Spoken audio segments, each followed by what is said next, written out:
പുഴയിൽ കുളിക്കാനിറങ്ങിയ 2 പെൺകുട്ടികൾ ഒഴുക്കിൽപ്പെട്ടു മരിച്ചു. ജ്വാലാലക്ഷ്മി, മേഘ എന്നിവരാണ് മരിച്ചത്.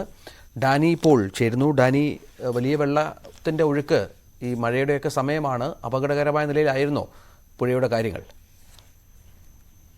രഞ്ജിത്ത്, ഇന്ന് രാവിലെ 11 മണിയോടെയാണ് ഈ 5 അംഗ സംഘം പെൺകുട്ടികൾ, അവർ ബന്ധുക്കളും സുഹൃത്തുക്കളും ഒക്കെയാണ് ഈ 5 പേരുമെല്ലാം അവരിവിടേക്ക് കുളിക്കാൻ എത്തിയത്. ആദ്യം ഈ പുഴയുടെ തീരത്ത് ഇതിന്റെ ഒരു കൈവഴിയാണ്, വലിയ രീതിയിലൊരു ആഴം തോന്നിക്കാത്ത സ്ഥലങ്ങളാണ്. പക്ഷെ പലയിടങ്ങളിലും തന്നെ കുഴികളുണ്ട്, കക്കവാരൽ ഉൾപ്പെടെയുള്ള കാര്യങ്ങളെല്ലാം നടക്കുന്നുണ്ട്. ഈ കുട്ടികളും ഒരു വീട്ടിൽ അവധിക്കാലം എന്ന രീതിയിലേക്ക് വരികയും അവരങ്ങനെ കുളിക്കാൻ വേണ്ടി ഇറങ്ങിയതായിരുന്നു.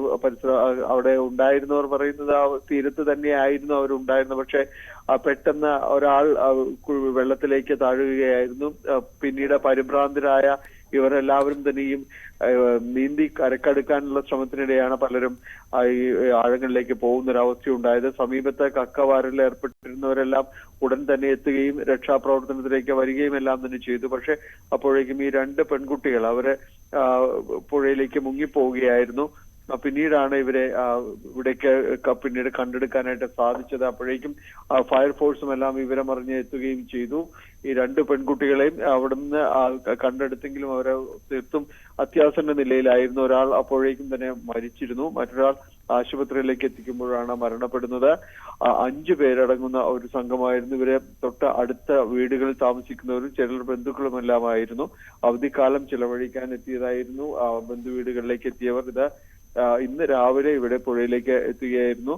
അതിന് തൊട്ടടുത്തുണ്ടായിരുന്ന കണക്കൻ കടവ് ഒരു റെഗുലേറ്റർ കം ബ്രിഡ്ജ് ഉണ്ട്.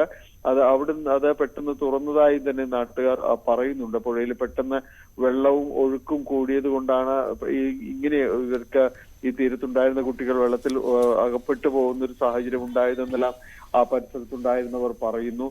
എന്തായാലും 2 പേര് ഈ സംഭവത്തിൽ 2 പെൺകുട്ടികൾ മരണപ്പെട്ടിരിക്കുന്നു.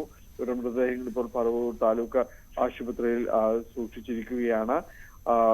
സ്ഥലത്ത് ഈ നേരത്തെയും ഈ അപകട സാധ്യതയുള്ള ഒരു സ്ഥലങ്ങളിൽ പെടുന്നതാണ് ഈ ചാലക്കുടി പുഴയുടെ കൈവഴികളെല്ലാം തന്നെയും. വലിയ രീതിയിൽ ഒഴുക്ക് ഉള്ളതെല്ലാം പ്രദേശമാണ്. പക്ഷെ പെട്ടെന്ന് ഇതറിയാതെ വന്നെത്തുന്നവരാണ്. പരിസരവാസികളാണെങ്കിൽ കൂടിയും ഇവർ അങ്ങനെ ഈ പുഴയിലേക്കും പരിസരത്തിലേക്കും എത്തുന്നവരല്ല. ഇതിന് ഇടയിലുള്ള കുഴികളെ കുറിച്ച് വ്യക്തമായ ഒരു ധാരണയും ആർക്കുമില്ല. ഫയർഫോഴ്സ് ഉദ്യോഗസ്ഥരും പറയുന്നത് അത് തന്നെയാണ്. പുറമേ നോക്കുമ്പോൾ വലിയ ഒഴുക്കില്ലാത്ത ഒരു പുഴയാണെങ്കിലും ഇതിൽ അപകട സാധ്യതകളുണ്ട്. പ്രത്യേകിച്ച് മഴക്കാലമാണ്. നീരൊഴുക്കുമെല്ലാം തന്നെ പലപ്പോഴും ശക്തമായിട്ട് കൂടുന്ന ഒരു സാഹചര്യമാണെന്ന് പറഞ്ഞു. എന്നിവരാണ് മരിച്ചത്.